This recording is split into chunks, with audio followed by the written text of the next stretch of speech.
My name is David Chen, and I need to tell you something that might sound impossible. For 3 years, I thought I knew my wife. I thought loyalty meant something. I thought the vows we took in that little chapel in Portland meant we'd face the world together, no matter what came our way. But here's what I learned the hard way. Some people don't break their promises in a single moment of weakness. Before we jump back in, tell us where you're tuning in from, and if this story touches you, make sure you're subscribed, because tomorrow, I've saved something extra special for you. They dismantle them slowly, one lie at a time, until you're standing in the wreckage wondering how you missed the signs. My wife Rachel didn't just cheat on me with some random stranger. She fell for her yoga instructor, a man named Marcus Webb who spoke in spiritual platitudes while destroying lives behind closed doors. And when I discovered the truth, I didn't just walk away. I became friends with his pregnant fiancée, a woman named Olivia who had no idea the man she loved was living a double life. This isn't a story about revenge. It's about two people who refused to be victims, who found strength in the most unexpected alliance, and who brought the truth into the light when everyone else wanted to keep it hidden. People talk about trust like it's some abstract concept, something philosophers debate over coffee in university lounges. But trust isn't abstract when you live it every single day. Trust is leaving your phone unlocked on the kitchen counter because you have nothing to hide. Trust is coming home late from work without needing to explain every minute of your commute. Trust is building a life with someone knowing they'll protect what you've created together, not tear it down the moment temptation walks through the door. I'm a software engineer.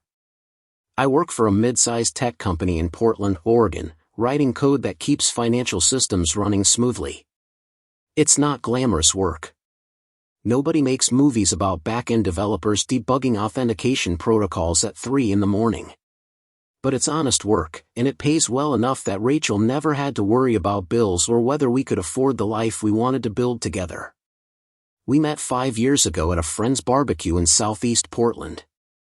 She was working as a freelance graphic designer back then, pulling late nights on branding projects for startups that paid poorly but promised exposure.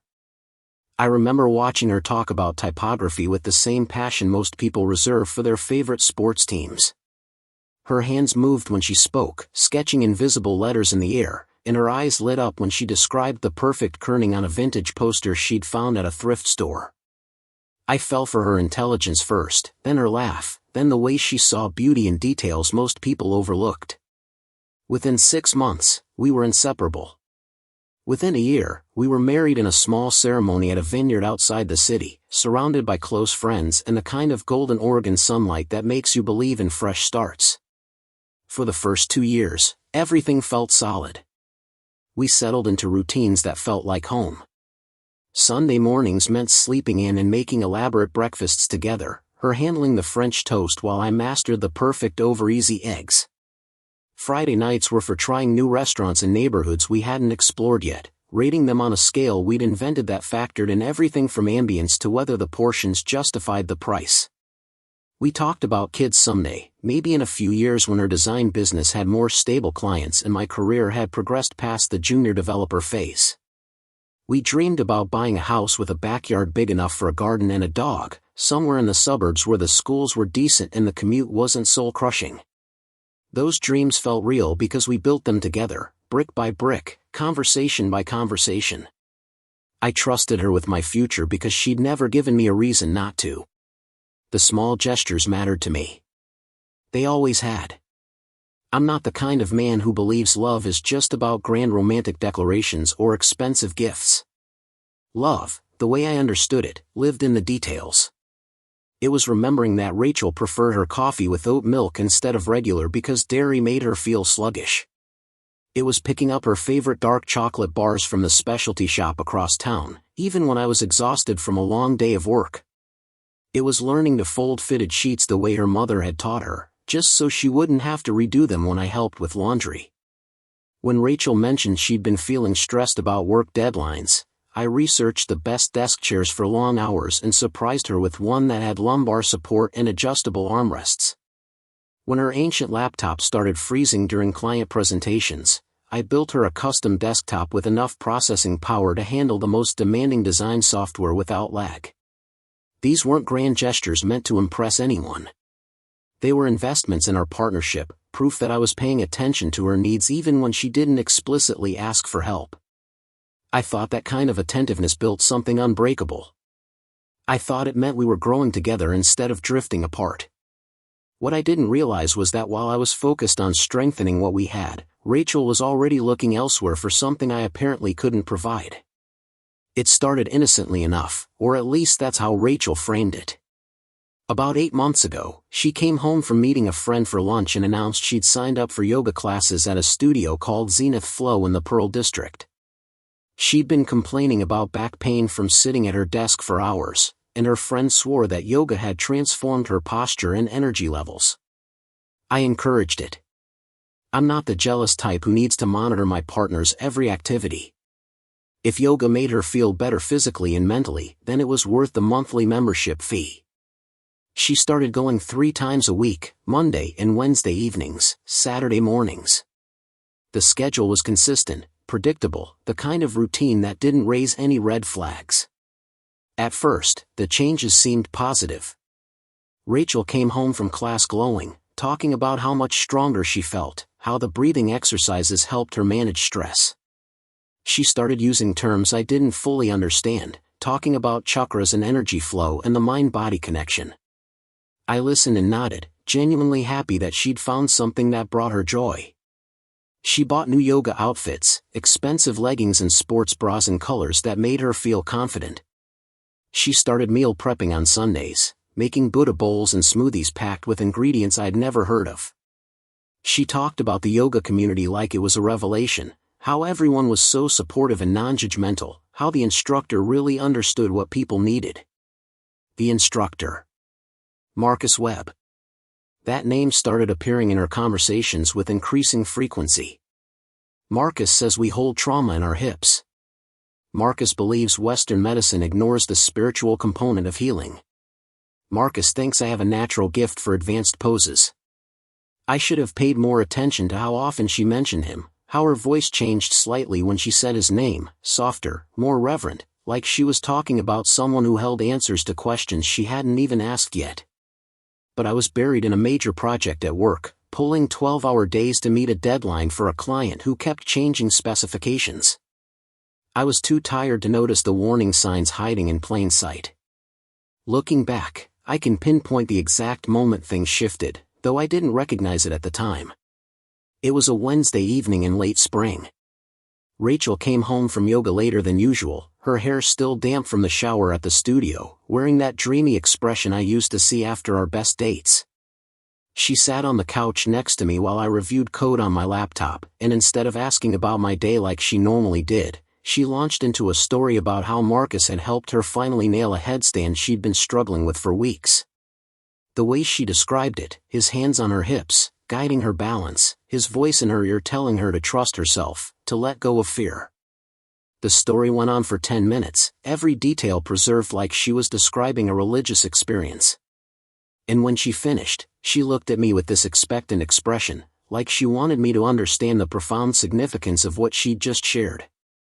I smiled and said something supportive, congratulated her on the achievement, then went back to my code. But something in her expression flickered, just for a second. Disappointment, maybe. Or frustration that I didn't grasp the deeper meaning she was trying to communicate. That flicker should have told me everything. She wasn't just talking about yoga anymore. She was talking about him. The changes accelerated after that night. Rachel started staying later after classes, claiming the studio had a tea lounge where people gathered to discuss philosophy and spirituality. She joined a weekend workshop Marcus was leading on advanced inversions, which meant an entire Saturday I'd planned to spend with her evaporated into hours at the studio. Her phone habits shifted too. She'd always been casual about it, leaving it face up on tables, answering texts in front of me without hesitation. But suddenly, she started taking it with her everywhere.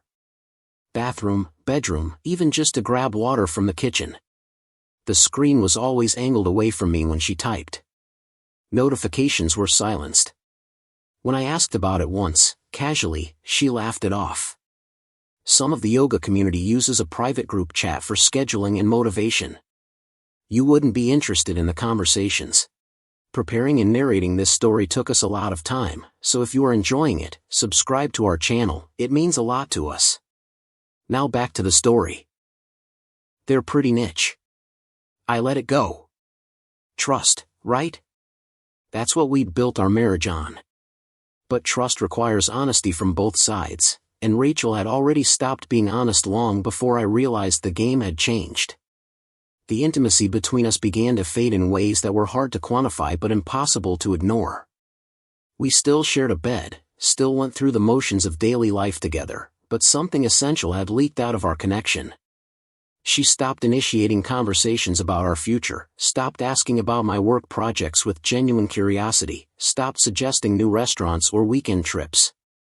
When I tried to plan a weekend getaway to the coast, something we used to do every few months, she claimed she couldn't miss her yoga classes. When I suggested we take a cooking class together, an activity we'd talked about trying, she said she was too focused on her practice right now to add anything else to her schedule. Her practice. As if yoga had become a full-time job instead of a hobby.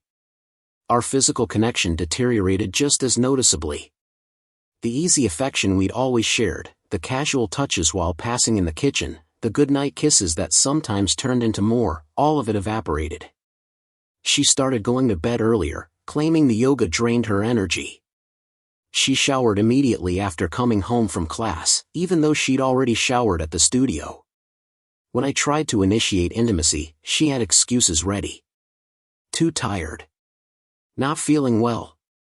Maybe tomorrow. Tomorrow never came. Weeks turned into a month, then 2. I started to feel like a roommate she tolerated rather than a husband she desired. I told myself it was temporary, that maybe she was going through something she needed to work out on her own. I gave her space. I focused on my work. I waited for her to come back to me. But she never did. Because she'd already gone somewhere else.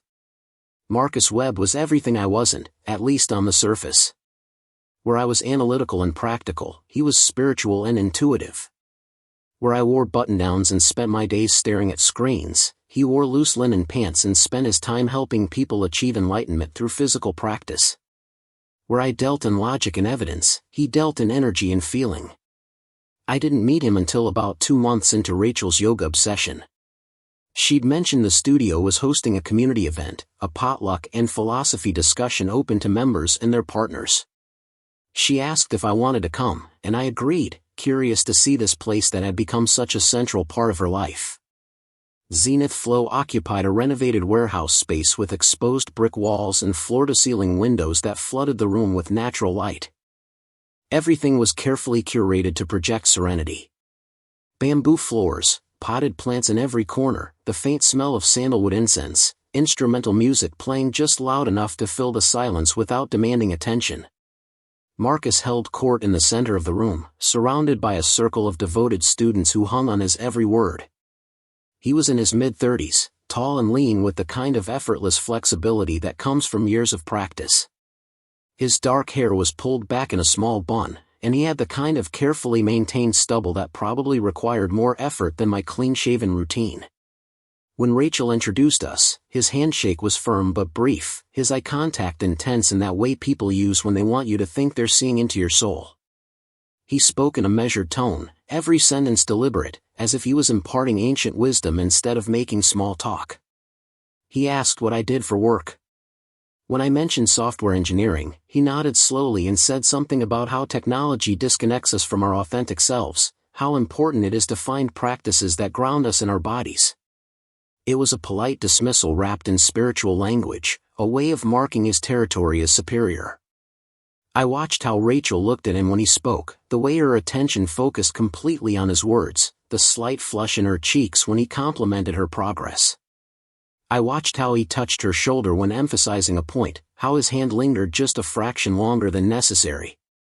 And I felt it. That sinking sensation in your gut when you realize something is deeply wrong but you don't have concrete proof yet. Just instinct whispering warnings you don't want to hear. I lasted an hour at that event before making an excuse about work the next morning. Rachel barely noticed when I left. She was too absorbed in a conversation with Marcus about the intersection of yoga and mindfulness.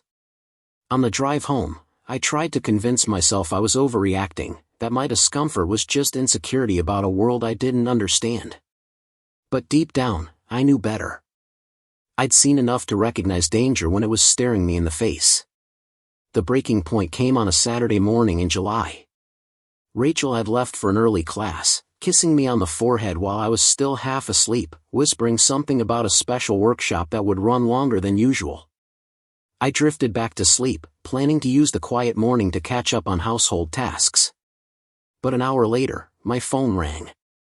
It was Rachel's mother, Linda, calling to see if we wanted to join her and Rachel's father for brunch in an hour. I groggily explained that Rachel was at yoga but would probably be back soon, and I'd check with her when she returned. Linda sounded confused. Yoga on Saturday morning? But Rachel told me she stopped going on Saturdays last month because the instructor changed the schedule. The words hung in the air between us, heavy with implication. I mumbled something noncommittal and ended the call quickly, my heart already racing. I opened my laptop and navigated to Zenith Flow's website. The Saturday morning class was still listed at its regular time, taught by a substitute instructor because Marcus Webb was leading a private workshop. Private workshop. The words felt like a punch to the chest. I sat there staring at the screen, pieces clicking into place with sickening clarity. The late nights. The private group chats. The way she'd pulled away from me while becoming increasingly obsessed with her practice. It wasn't about yoga. It had never been about yoga. I needed proof. Not assumptions or gut feelings, but concrete evidence of what I already knew in my bones. So I did something I'd never done before in 3 years of marriage. I opened Rachel's laptop, which she'd left on the kitchen counter, and started looking. Her password was the same one she'd always used, a combination of her childhood dog's name and her birth year. She'd never had a reason to hide anything from me before. The laptop opened without resistance. I went straight to her messages, my hands shaking slightly as I scrolled through recent conversations. Most were mundane, work-related exchanges with clients, group chats with friends. Then I found it. A conversation with a contact saved simply as M. The messages went back months. At first, they were innocuous. Thanks for the adjustment today, really helped my alignment. Then they shifted. I can't stop thinking about what you said after class. The philosophy stuff. You always know exactly what I need to hear. Then they became something else entirely. I've never felt this kind of connection with anyone. Not even David understands me the way you do. His response, that's because most people are sleepwalking through life. You're finally waking up. I see the real you, Rachel. The version of yourself you've been hiding. My stomach turned as I scrolled further. Plans to meet before class for private sessions. Compliments about her body, her energy, how beautiful she looked in certain poses. Her responses grew increasingly flirtatious, increasingly explicit. Then I found the photos. Nothing pornographic, but intimate enough. Rachel in poses that showed off her flexibility, shots taken in what looked like Marcus's apartment based on the background. His responses were always carefully worded, praising her dedication to the practice while making it clear the subtext was about something else entirely. The final message was from yesterday. Can't wait for tomorrow morning. I told David it's a workshop. We'll have the whole studio to ourselves. I closed the laptop and sat in silence, the weight of betrayal settling into my bones. 3 years of marriage. 3 years of trust and partnership and building a life together. And she'd thrown it away for a yoga instructor who spoke in spiritual cliches and preyed on vulnerable women seeking enlightenment. I could have confronted her immediately. Could have waited for her to come home and demanded answers, screamed about the betrayal, maybe even thrown her things out onto the front lawn like you see in movies. But I didn't. Because in that moment of discovery, another feeling emerged beneath the pain and anger. A cold, calculating clarity. If Rachel and Marcus wanted to play games, wanted to deceive the people who trusted them, then I would make sure the truth came out in a way they couldn't ignore or explain away. But first, I needed to know more about Marcus Webb. Who he really was beyond the spiritual facade. And whether Rachel was the first student he'd seduced, or just the latest in a pattern. I spent the rest of that Saturday doing research. Marcus had a surprisingly robust online presence for someone who claimed to be detached from materialistic pursuits. His Instagram showed a carefully curated life of morning meditations, green smoothies, and inspirational quotes overlaid on sunset photographs. He had thousands of followers, mostly women, who commented with heart emojis and variations of "You changed my life." His website listed his credentials: yoga teacher training in Bali, certifications in various meditation techniques, testimonials from students praising his transformative approach. Everything designed to project authority and trustworthiness. But when I dug deeper, searching public records and archived news articles, I found something interesting. 5 years ago, Marcus had been asked to leave a yoga studio in Seattle following complaints from students about inappropriate conduct. The details were vague, buried in a small community forum post, but the implications were clear. This wasn't his first time crossing boundaries with students. Then I found his engagement announcement from 4 months ago, posted on social media with a photo of him and a woman named Olivia Martinez. She was stunning, with dark curls and a warm smile, holding up her left hand to show off an engagement ring. The caption read, "Found my soulmate and life partner. Can't wait to build our future together." The post was dated March. Rachel's yoga obsession had started in November. Which meant Marcus had been engaged to Olivia while simultaneously pursuing my wife. I stared at Olivia's face in that photo, seeing my own future reflected in her smile. She had no idea the man she was planning to marry was a serial cheater, someone who used his position and charisma to manipulate women while maintaining a respectable facade. And in that moment, I made a decision that would change everything. I wasn't just going to expose Marcus and Rachel. I was going to find Olivia and make sure she knew exactly who she was about to marry. Finding Olivia wasn't difficult. Her Instagram profile was public, filled with photos of her life as a pediatric nurse in Portland. She posted about her patients with careful anonymity, shared recipes she was trying, documented her pregnancy journey with weekly updates. Pregnancy journey. The words stopped me cold. I clicked through her recent posts and found a photo from 2 weeks ago, her hand resting on a small but visible baby bump, caption reading, 16 weeks and already so in love with this little one. Marcus and I can't wait to meet you. 16 weeks pregnant. Engaged to a man who was actively cheating on her. My anger expanded to include a protective fury on behalf of someone I'd never met. Olivia deserved to know the truth before she legally bound herself to Marcus, before she gave birth to his child still believing he was faithful. But I couldn't just send her a message out of nowhere accusing her fiancé of infidelity. She'd dismiss it as the ravings of a jealous stranger, maybe even tell Marcus, who would then warn Rachel and cover his tracks. I needed a different approach. So I created a fake profile, a generic running enthusiast account with a few stock photos, and started following Olivia's posts. I liked a few of her updates, left encouraging comments on her pregnancy journey, established a presence as a friendly acquaintance in the comments section. Then I waited. Patience had never been my strong suit, but this situation required careful timing. I needed Rachel and Marcus to feel secure, to continue their affair without suspicion while I gathered more evidence and built a connection with Olivia. Rachel came home from her workshop that Saturday afternoon glowing, her hair still damp, wearing the satisfied expression of someone who'd just spent hours doing something they shouldn't. She kissed me on the cheek and asked what I'd done with my morning, her tone casual, unconcerned. I lied smoothly. Caught up on work emails. Did some coding. Boring Saturday stuff. She smiled and said she was going to shower, then disappeared upstairs, her phone clutched in her hand. I sat on the couch and pretended to watch television while planning my next move. The game had begun, and I intended to win. Over the next 2 weeks, I lived a double life that would have impressed any undercover operative. During the day, I maintained the facade of normalcy with Rachel. We ate breakfast together.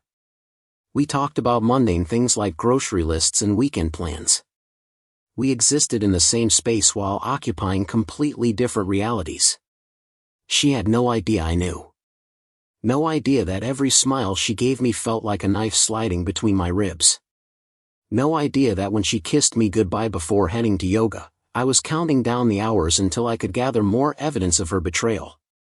I'd learned to hide my emotions behind a mask of casual indifference. When she mentioned Marcus in conversation, which she still did with alarming frequency, I nodded and made appropriate sounds of interest. When she stayed late after class, I texted her goodnight like a trusting husband. When she showered immediately upon coming home, scrubbing away the evidence of whatever had happened at the studio, I pretended not to notice the guilt written across her face. But every night after she fell asleep, I transferred new screenshots from her laptop to a secure folder on my personal cloud storage. Messages that grew increasingly explicit. Plans for afternoon meetings at his apartment. Conversations about how they'd handle the situation once everything came out, fantasies about leaving their respective partners and starting fresh together. Rachel genuinely believed she and Marcus were destined for some kind of spiritual union, that what they had transcended conventional morality. She bought into every line he'd fed her about authentic connection and societal constraints on love. Meanwhile, Marcus was telling her exactly what he needed to say to keep her invested while protecting his engagement to Olivia. The cognitive dissonance was staggering. How could someone so intelligent, so capable in other areas of life, be so thoroughly manipulated by such obvious tactics? But that's the thing about affairs. They don't happen because one partner is stupid. They happen because someone vulnerable meets someone predatory at exactly the wrong moment. Rachel had been stressed about her business, worried about whether she was talented enough to compete with established design firms, questioning whether she'd made the right career choices. Marcus had recognized that vulnerability and exploited it masterfully, positioning himself as the person who truly saw her potential, who believed in her when she doubted herself. He'd love-bombed her with attention and validation, created a secret world where she felt special and understood, then gradually isolated her from the relationship that had previously grounded her. Classic manipulation. And she'd walked into it willingly, mistaking predation for enlightenment. While I documented Rachel's affair, I was simultaneously building a connection with Olivia through carefully calibrated social media interactions. I'd comment on her pregnancy updates with supportive messages, nothing creepy or overly familiar, just the kind of encouragement one stranger might offer another in the vast space of the internet. She started responding to my comments, thanking me for the kind words. We fell into a pattern of brief exchanges, always public, always appropriate. I learned details about her life through these conversations and her posts. She worked night shifts at a children's hospital, 3 12-hour shifts per week. She was planning a small wedding for October, just family and close friends at a vineyard outside the city. She'd been with Marcus for 2 years, met him at a community meditation event. 2 years. The timeline made me sick. He'd been with Olivia for 2 years, gotten engaged, gotten her pregnant, all while maintaining the image of a devoted partner. And now he was doing the same thing to Rachel that he'd probably done to whoever came before Olivia. I needed to meet Olivia in person, but it had to seem natural, coincidental. So I studied her routines through her posts.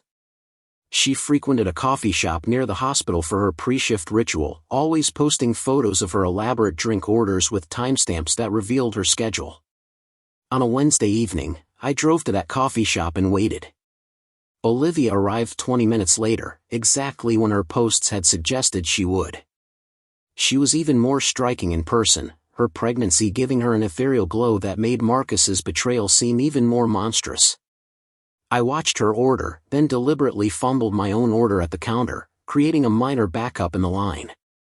When we both ended up waiting for drinks in the pickup area, I smiled apologetically and said something self-deprecating about my indecisiveness.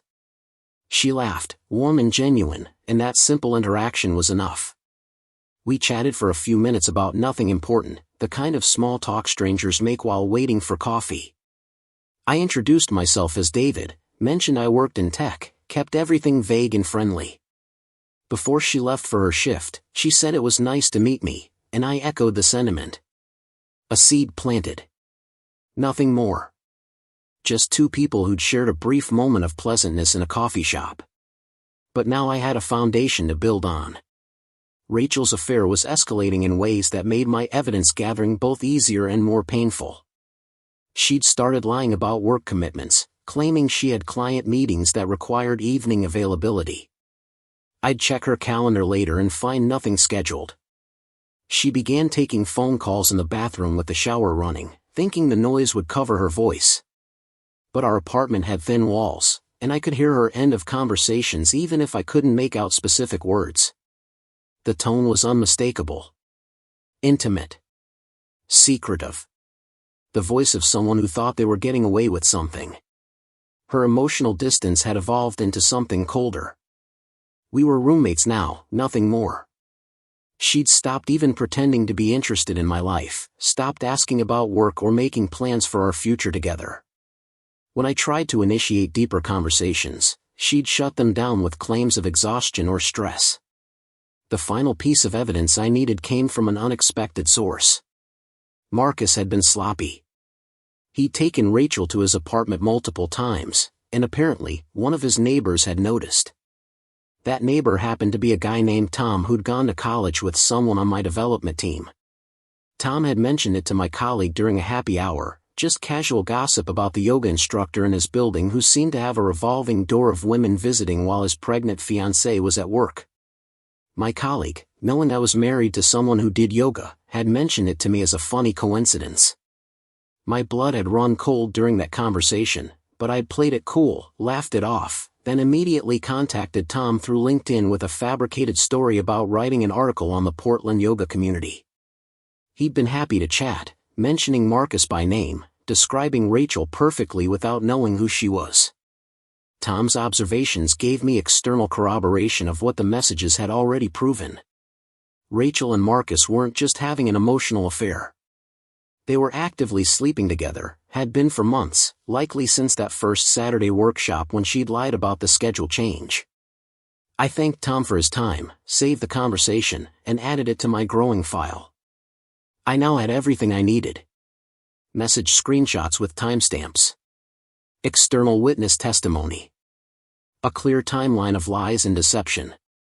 All that remained was deciding how to deploy it. I could have simply filed for divorce, presented the evidence to a lawyer, and ended things quietly. That would have been the mature, dignified approach. But something inside me resisted that path. Rachel and Marcus had done this deliberately, repeatedly, with full knowledge of the harm they were causing. They deserved to face consequences beyond just the end of a relationship. More importantly, Olivia deserved to know what kind of man she was about to marry. She was 16 weeks pregnant, planning a wedding, building a life based on a foundation of lies. Every day she remained ignorant was another day Marcus stole from her ability to make informed choices about her future. So I decided to orchestrate something more direct. A confrontation that would expose everything at once, in a way that couldn't be denied or explained away.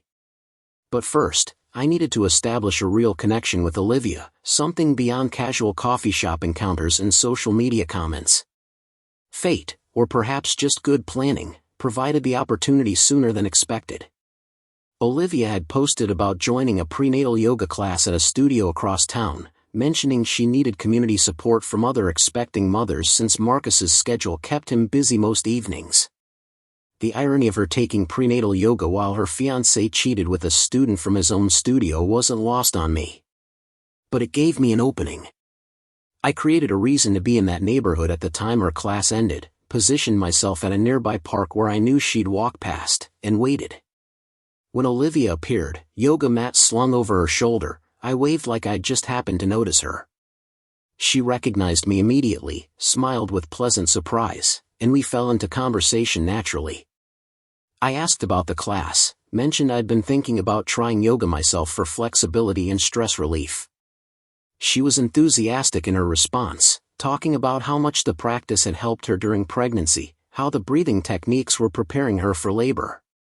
Then she mentioned Marcus, how lucky she was to have a partner who understood the value of mindfulness and physical wellness. Every word she spoke about him was a dagger. She loved him. Trusted him completely. Had built her entire future around the assumption that he was worthy of that trust. And I was standing there, holding evidence that would shatter her world, trying to figure out how to deliver it without seeming like a vindictive stranger with an agenda. We walked together for a while, conversation flowing easily. She mentioned wedding planning stress, asked what I did for work, shared stories about funny things her patients said. By the time we reached her car, we'd exchanged phone numbers, with plans to maybe grab coffee again sometime. The friendship, if I could call it that, was built on a foundation of deception on my part. But my intentions were protective, not predatory. I genuinely wanted to help Olivia escape a situation she didn't even know she was trapped in. Over the next week, Olivia and I texted occasionally. Nothing inappropriate, just friendly check-ins and share articles about random topics. She sent me a funny meme about pregnancy cravings. I sent her a link to a podcast about parenting that my colleague had recommended. Normal friend behavior. Meanwhile, Rachel had grown even more careless. She'd stopped deleting messages from Marcus, apparently confident that I'd never think to look. Their conversations had evolved from cautious secrecy to bold planning. They discussed what they'd do once they were free of their current relationships, where they might travel together, how they'd merge their lives into some idealized partnership. Marcus had fed Rachel a story about his engagement being a mistake, claimed Olivia had pressured him into it, said he'd been looking for a way out when Rachel came into his life like a gift from the universe. Standard cheater rhetoric, reframing his own choices as circumstances beyond his control. Rachel had believed every word. She'd bought into the narrative that they were star-crossed lovers fighting against societal expectations, rather than two selfish people destroying innocent lives for momentary pleasure. The delusion was almost impressive in its completeness. But it also made what I was about to do feel more justified. If Rachel could delude herself this thoroughly, she needed a wake-up call severe enough to shatter the fantasy. The opportunity for that wake-up call arrived in the form of a social media post from Marcus. He'd announced a special community event at Zenith Flow, a sunset meditation and philosophy discussion open to students and their partners. The post emphasized bringing loved ones to share in the practice, building connections beyond the studio. I showed the post to Rachel, suggesting we attend together. She hesitated, clearly uncomfortable with the idea of me in Marcus's space again, but couldn't come up with a good excuse to refuse without raising suspicion. So she agreed, her smile tight, her mind probably already racing through worst-case scenarios. What Rachel didn't know was that I'd also sent the post to Olivia, casually mentioning that it looked interesting and asking if she'd be attending since her fiancé was hosting. She'd responded enthusiastically, saying she'd planned to go and would love to have a friend there since she wouldn't know many people.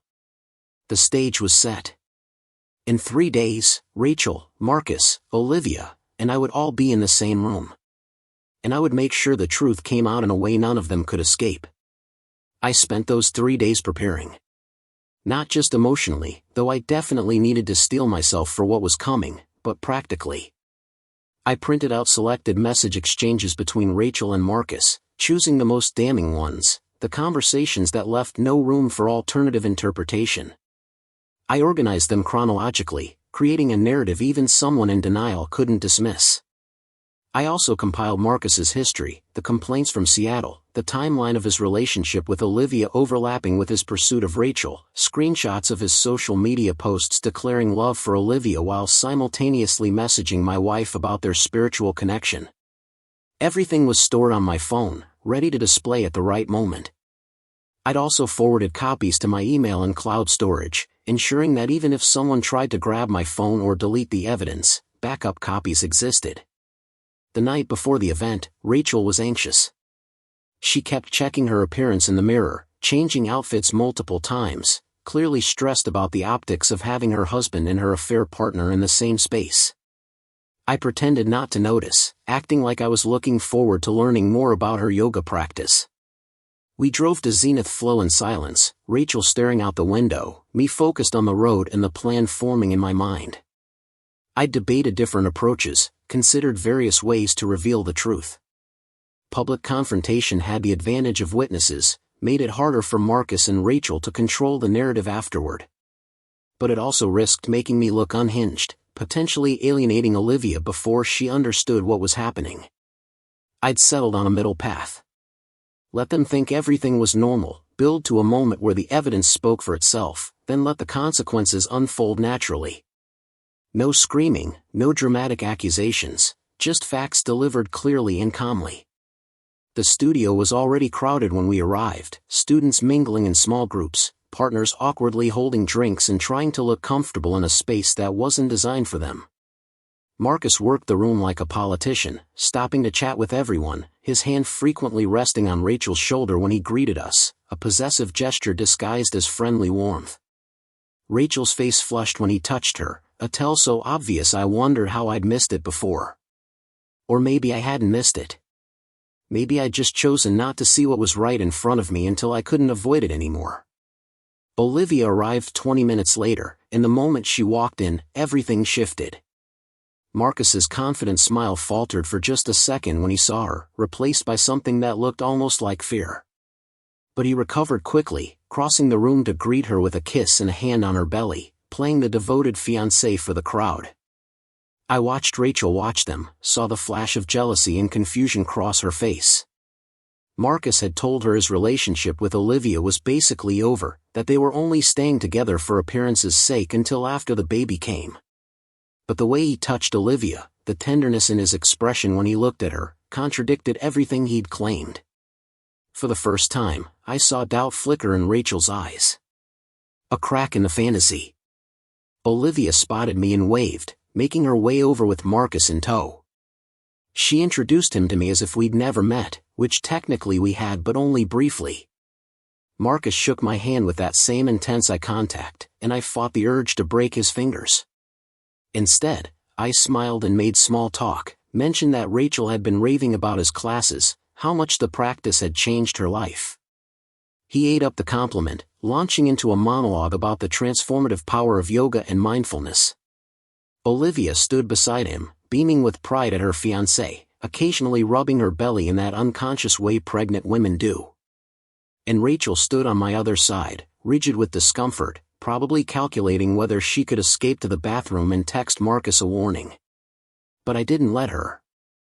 I kept one hand on the small of her back, a gesture that looked supportive but was actually controlling, keeping her anchored to the conversation.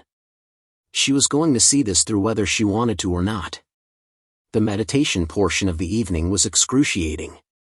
We all sat in a circle, Marcus's voice guiding us through breathing exercises, encouraging us to let go of attachments and ego, to exist purely in the present moment. The hypocrisy was so thick I could taste it. I spent the meditation watching Rachel through barely cracked eyelids. She was crying silently, tears running down her cheeks while Marcus spoke about authentic living and truth. Whether she was crying from guilt, fear, or the emotional manipulation of the moment, I couldn't tell. Maybe all three.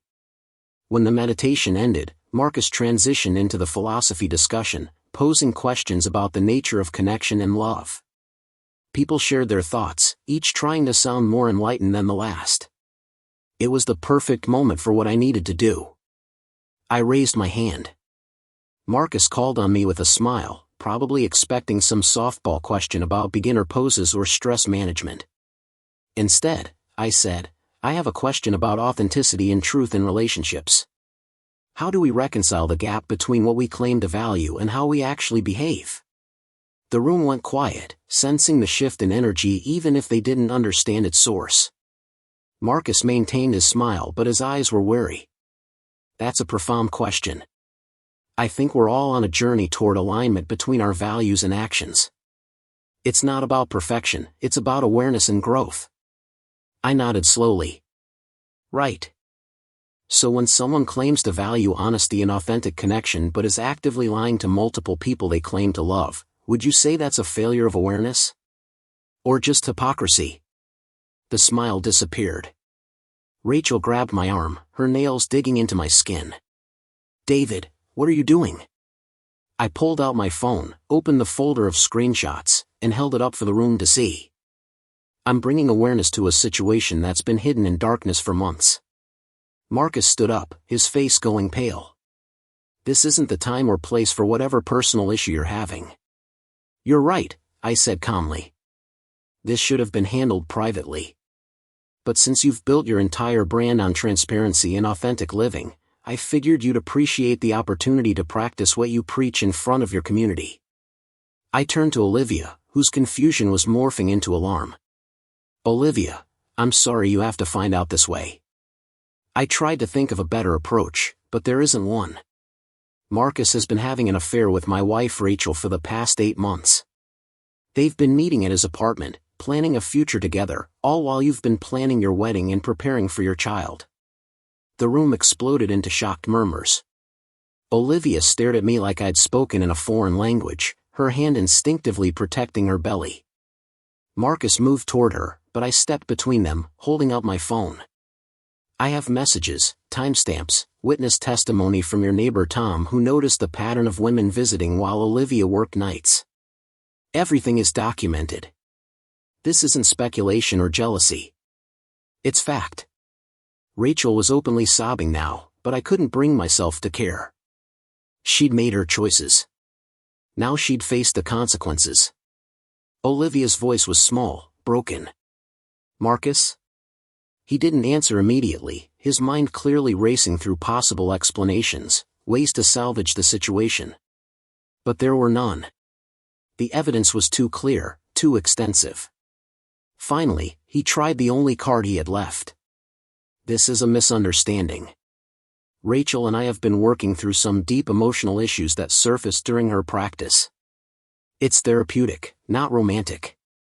I laughed, a harsh sound that cut through his excuse. Therapeutic.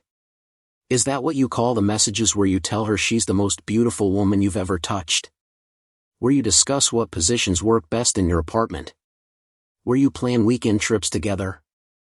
I swiped through screenshots, reading selected excerpts aloud. The room was dead silent except for my voice and Rachel's crying.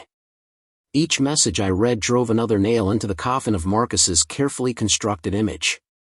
When I finished, I looked at Olivia. I'm sorry. You deserve so much better than this.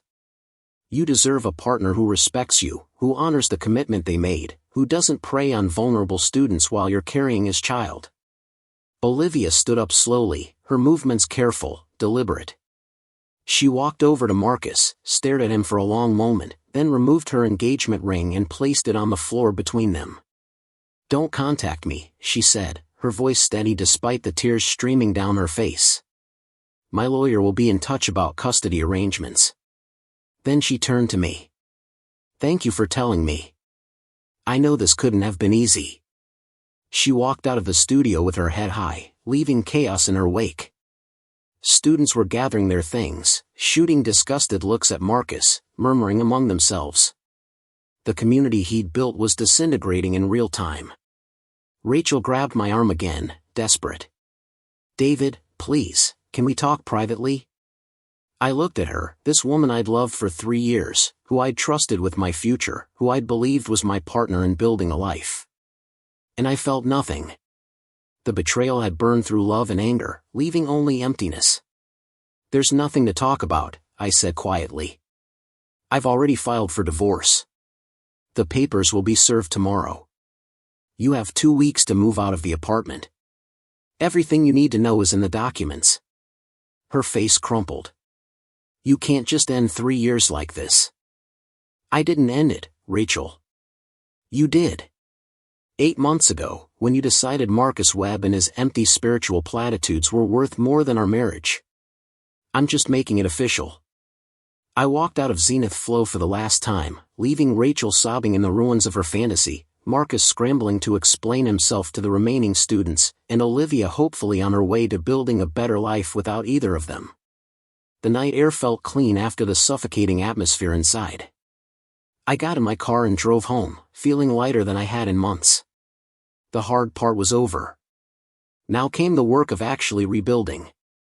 The divorce moved faster than I expected. Oregon law required a 90-day waiting period, but Rachel didn't contest anything. She signed the papers without argument, accepted the settlement I offered, and moved out of our apartment within the 2-week deadline I'd given her. She tried to call me during those first few days after the confrontation at Zenith Flow. Left voicemails that started with apologies and ended with justifications, explaining how Marcus had made her feel alive in ways she hadn't experienced before, how our marriage had become stale without her realizing it, how she'd gotten caught up in something that felt bigger than both of us. I didn't respond to any of them. There was nothing she could say that would change what had happened or make the betrayal hurt less. She'd made deliberate choices over months, lied to my face repeatedly, and only felt sorry once she'd been caught. That wasn't remorse. That was damage control. My lawyer handled the logistics while I focused on separating our lives. Bank accounts divided. Lease transferred solely to my name. Shared possessions split down the middle, though I let her take most of the furniture because I wanted nothing that reminded me of the life we'd built on false foundations. Friends reached out when word spread about the divorce. Most were supportive, some were curious about details I refused to provide, a few tried to play mediator until I made it clear there was nothing to mediate. The marriage was over. Rachel had destroyed it. I was moving forward. What surprised me was how quickly the grief transformed into relief. I'd expected to feel devastated for months, to question whether I could have done something differently, to torture myself with what-ifs. But instead, I felt like I'd escaped something that would have eventually suffocated me. Rachel had been pulling away for months before the affair even started. The yoga obsession had just given her an excuse and a target. If it hadn't been Marcus, it would have been someone else eventually. Some people aren't built for the steady, unglamorous work of maintaining a long-term partnership. They need constant novelty, perpetual validation, the rush of new attraction to feel alive. I wasn't wired that way. I valued stability, consistency, the deep satisfaction of building something lasting with someone I trusted. Rachel and I had simply been incompatible in ways neither of us recognized until it was too late. The harder part was watching what happened to her after everything fell apart. Marcus had cut off contact the night of the confrontation, blocked her number, refused to engage with her attempts to salvage what they'd had. His concern had only ever been protecting his own interests, and once those interests were threatened, Rachel became disposable. She'd lost her marriage, her affair partner, and her reputation in the tight-knit Portland yoga community all in a single evening. Word spread fast through those circles.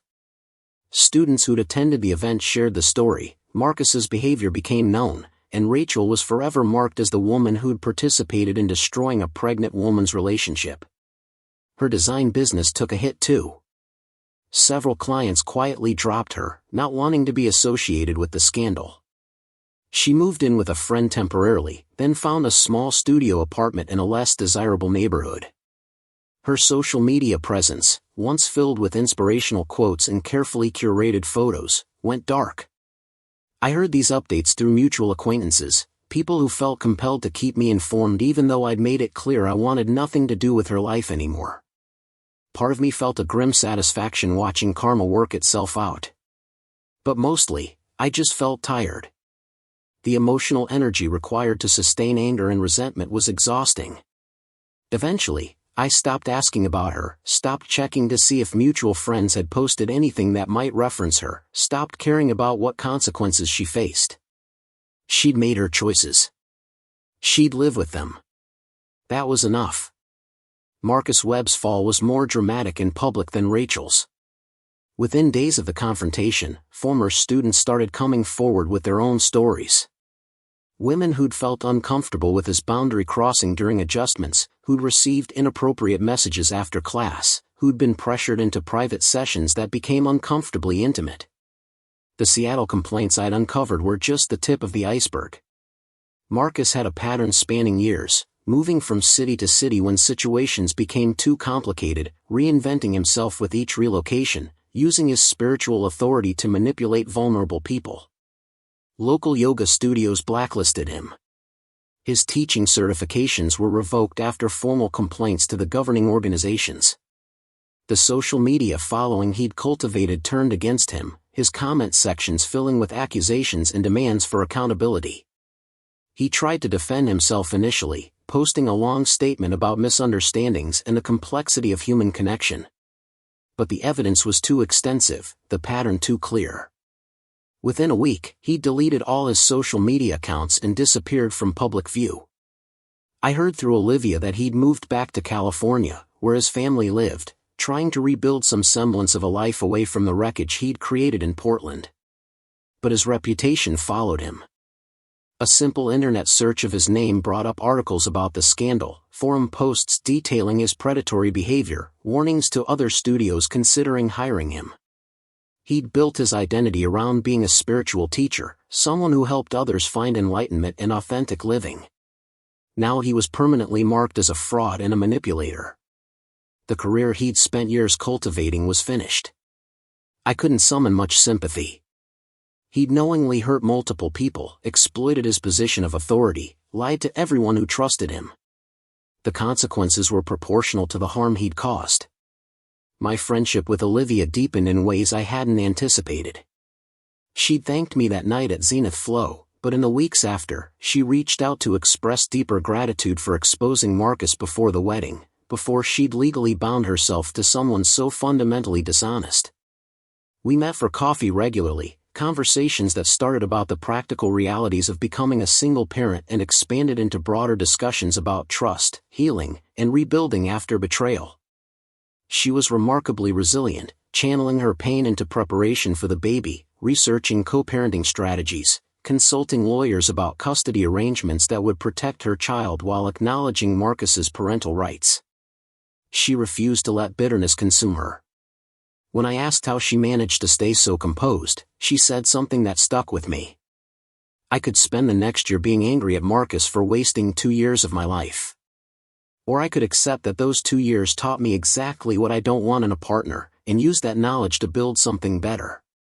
The anger doesn't change what happened. It just steals more of my time. That perspective shifted something in me. I'd been approaching my own healing as something to endure, a painful process to get through before I could move on. But Olivia framed it differently. Not as a wound to recover from, but as education to integrate. What I'd learned from Rachel's betrayal wasn't that love was hopeless or that trust was foolish.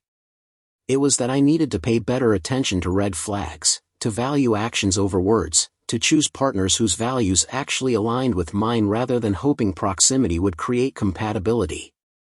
Olivia and I weren't romantically involved. Our friendship existed in a space beyond that kind of attraction, built on shared experience and mutual respect rather than chemistry. But she became one of the most important people in my life during those months of rebuilding, someone who understood the specific kind of pain that comes from discovering the person you trusted most was living a lie. When her daughter was born in late September, I was one of the first people she called. I visited the hospital the next day, bringing flowers and a stuffed animal, meeting tiny Isabella Martinez who had her mother's dark curls and a remarkably calm temperament for a newborn. Olivia looked exhausted but radiant, cradling her daughter with the fierce protectiveness of a new mother. "She's perfect," she whispered, tears streaming down her face. "And she's all mine." Marcus had been informed of the birth but chose not to visit the hospital. He sent a brief text acknowledging paternity and agreeing to work out custody details through lawyers. His absence was probably a blessing. Olivia didn't need the complication of his presence during those first vulnerable days of motherhood. I stayed for an hour, helping with small tasks, holding Isabella while Olivia dozed, feeling honored to witness the beginning of this new chapter in my friend's life. She'd survived betrayal while pregnant, prepared to become a single parent, and emerged stronger than she'd been before Marcus had nearly destroyed her. That kind of resilience deserved to be celebrated. The months that followed were quieter, less dramatic. I threw myself back into work, taking on challenging projects that required my full attention. My boss noticed the renewed focus and promoted me to senior developer, a position with more responsibility and better pay. The irony wasn't lost on me. Rachel had always complained that I prioritized work over our relationship. But the truth was I'd always been capable of this level of performance. I'd just been distracted by trying to hold together a marriage that was already falling apart. I moved out of the apartment Rachel and I had shared, finding a small house in a neighborhood closer to the office. It needed work, but I liked the idea of renovation, of taking something worn down and making it functional again. I spent weekends refinishing floors, painting walls, building shelves in the garage for my growing collection of tools. The physical labor was meditative in ways I hadn't expected. There was something deeply satisfying about problems with clear solutions, about being able to see tangible progress with each completed project. Unlike relationships, which required navigating ambiguous emotional terrain and hoping both people were working toward the same goals, home improvement followed logical rules. If you did the work correctly, you got the result you wanted. I dated occasionally, though nothing serious. A few coffee meetings that didn't progress beyond polite conversation. One relationship that lasted 2 months before we mutually agreed the spark wasn't there. I wasn't in a rush to find someone new.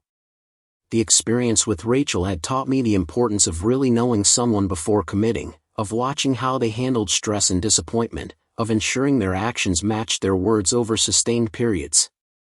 Friends tried to set me up with coworkers, sisters, acquaintances they thought I'd be compatible with. I appreciated the effort but declined most of the offers. I was still learning to enjoy my own company again, rediscovering interests I'd neglected during the marriage, figuring out who I was without the weight of someone else's expectations shaping my choices. One evening in early December, almost 6 months after the confrontation at Zenith Flow, Olivia invited me over for dinner. She'd been wanting to properly thank me for exposing Marcus, she said, and wanted to introduce me to someone. I arrived at her apartment to find a small gathering. Olivia, Isabella sleeping in a bassinet nearby, and a woman named Claire who worked with Olivia at the hospital. Claire was a pediatric physical therapist, warm and funny, with an easy smile and an obvious comfort in her own skin. Olivia had orchestrated the introduction carefully, creating a low-pressure environment where Claire and I could talk naturally without the awkwardness of an obvious setup. We talked about our work, discovered shared interests in hiking and science fiction novels, laughed at Isabella's perfectly timed baby noises that seemed to comment on our conversation. When the evening ended, Claire gave me her number without any games or artificial scarcity. "I'd like to see you again," she said simply. "If you're interested." I was. Not in a desperate, trying to fill a void way, but in a genuine curiosity about who this person was and whether we might build something real together. Our first official date was a hike up in the Columbia River Gorge, a trail neither of us had done before. We talked for hours, conversation flowing naturally, pausing occasionally to take in the views or navigate a particularly steep section. There was no performance, no trying to impress each other with carefully curated versions of ourselves. Just two people getting to know each other honestly. Claire knew about my divorce. Olivia had given her the basic outline with my permission, wanting to ensure Claire understood what I'd been through without making it the defining feature of my identity. Claire appreciated the honesty, shared her own story of a previous relationship that had ended when she realized her ex-partner's addiction issues were beyond what she could help manage. We both carried scars from previous relationships. But instead of making us cynical, those experiences had clarified what we needed from a partner. Honesty. Consistency. Someone whose values aligned with their behavior. Someone who showed up not just in the exciting moments but in the mundane daily grind of building a life together. Claire and I took things slowly, building friendship alongside attraction. We had dinner once a week, went on day trips exploring the Oregon coast, met each other's friends gradually rather than rushing toward integration. After 2 months, I invited her to see my house, showed her the renovation projects I'd completed and the ones still in progress.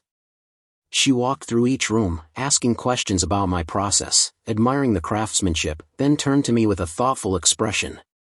"You're building something solid here. Not just the house. Your whole life." I like that. It was one of the best compliments I'd ever received. Because it acknowledged that I wasn't just surviving post-divorce. I was actively creating something new, something better than what I'd had before. We made our relationship official on a rainy February evening, curled up on my couch watching a movie neither of us paid much attention to.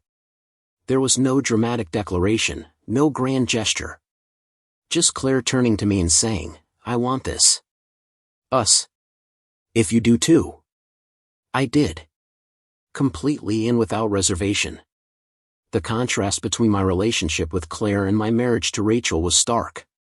With Rachel, I'd constantly felt like I was auditioning for the role of husband, trying to prove I was good enough despite my blue-collar background and lack of impressive credentials. With Claire, I never questioned whether I was enough. She valued me for who I was, appreciated my work ethic and honesty, found my methodical approach to problems endearing rather than boring. Claire didn't need me to be someone I wasn't. She liked the person I already was and wanted to build a partnership based on that foundation. It was revolutionary in its simplicity. A year after the divorce was finalized, I ran into Rachel at a coffee shop in Northeast Portland. She was with someone, a guy about our age wearing expensive athleisure and talking loudly on his phone about a real estate deal. She saw me at the same moment I saw her, and for a few seconds, we just stared at each other across the crowded space. She looked different. Thinner, her hair a different color, her clothing style changed from the artistic casual she'd favored to something more aggressively trendy. But it was her expression that struck me most. There was a hardness there that hadn't existed before, a defensive set to her jaw that suggested life hadn't been kind in the months since our marriage ended. I nodded in acknowledgement, a brief recognition of shared history, then turned back to my order. I didn't feel anger or satisfaction at her apparent struggles. I didn't feel much of anything except a mild curiosity about the path her life had taken and gratitude that it was no longer connected to mine. Rachel approached me while I waited for my coffee. David. Hi. How are you? I'm good. You? Good. Really good. This is Tyler. She gestured to the guy on the phone, who didn't acknowledge the introduction. We've been together for about 6 months. That's great. I'm happy for you. The words were automatic, the kind of thing you say in awkward social situations. But they were also true. I genuinely hoped Rachel had found something that made her happy, that she'd learned from her mistakes, that she'd become the kind of partner Tyler deserved. I saw on Facebook that you're seeing someone, Rachel said, her tone carefully neutral. She seems nice. She is. An uncomfortable silence stretched between us, filled with everything we'd never properly addressed. The betrayal, the lies, the destruction of 3 years of shared life. But what was the point of rehashing it now? We'd both moved on to different chapters. I'm sorry, Rachel said suddenly, the words tumbling out fast. For how everything happened. I handled it terribly. You deserved better than what I gave you. I looked at her, this woman who'd once been my whole world, and saw a stranger wearing a familiar face. Yeah. I did. But it worked out the way it needed to. We weren't right for each other. Better to figure that out after 3 years than after 30. She nodded, tears threatening at the corners of her eyes. Take care of yourself, David. You too, Rachel. She returned to Tyler, who'd finally ended his phone call and was looking impatient. I grabbed my coffee and left, feeling lighter somehow. That encounter had been the closure I hadn't realized I needed. Not forgiveness exactly, but acceptance. What happened had happened. We'd both survived it. We'd both moved forward. That was enough. 6 months later, Claire moved into my house. We spent a weekend rearranging furniture, making space for her things alongside mine, creating a home that reflected both of our personalities rather than just mine. She hung art in the living room, plants appeared on every available surface, and suddenly the house I'd renovated alone felt complete in ways I hadn't anticipated. Olivia and Isabella visited regularly, Isabella now a curious toddler who loved exploring the backyard I'd fenced in. Marcus paid child support and saw his daughter twice a month under supervised visitation arrangements, but he was more obligation than parent, someone who'd fathered a child without understanding what it meant to actually raise one. Olivia had started dating a teacher from Isabella's daycare, a gentle man named Andrew who adored both mother and daughter. She seemed genuinely happy for the first time since I'd known her, building the kind of stable, honest relationship she deserved. One evening, with Claire reading beside me and rain pattering against the windows, I reflected on everything that had happened. The betrayal that had destroyed my marriage. The painful process of exposure and divorce. The unexpected friendship with Olivia. The slow rebuilding of my life into something better than what I'd lost. If someone had told me 3 years ago that Rachel would cheat, that I'd expose her affair in front of a room full of strangers, that I'd end up genuinely happy with someone else, I wouldn't have believed them. The pain had seemed insurmountable at the time, the betrayal so complete that I couldn't imagine ever trusting anyone again. But pain doesn't last forever if you don't feed it. Betrayal teaches lessons if you're willing to learn them. And sometimes the worst thing that happens to you clears the path for the best thing that hasn't happened yet. I learned that love isn't about grand gestures or dramatic declarations. It's about showing up consistently, being honest even when it's hard, choosing your partner every single day through actions, not just words. I learned that trust isn't given blindly but earned through demonstrated integrity over time. I learned that the right person makes relationship work feel natural rather than exhausting. Rachel taught me what I didn't want. Claire showed me what was possible when two people approached partnership with honesty and mutual respect. The affair that started in a yoga class destroyed my marriage, but it didn't destroy me. I became friends with Marcus's pregnant fiancée, and together we exposed the truth, protected each other from further harm, and rebuilt our lives stronger than before. This isn't a revenge story, though there was justice in watching Marcus and Rachel face consequences for their choices. This is a story about resilience. About two people who refuse to be defined by betrayal. About finding unexpected friendship in shared pain and using that connection to move forward rather than staying stuck in anger. The best revenge wasn't exposing them, though that was necessary. The best revenge was building lives so fulfilling that what they'd done to us became irrelevant. They lost people who loved them. We lost people who weren't capable of loving us the way we deserved. We won. Up next, you've got 2 more standout stories right on your screen. If this one hit the mark, you won't want to pass these up. Just click and check them out.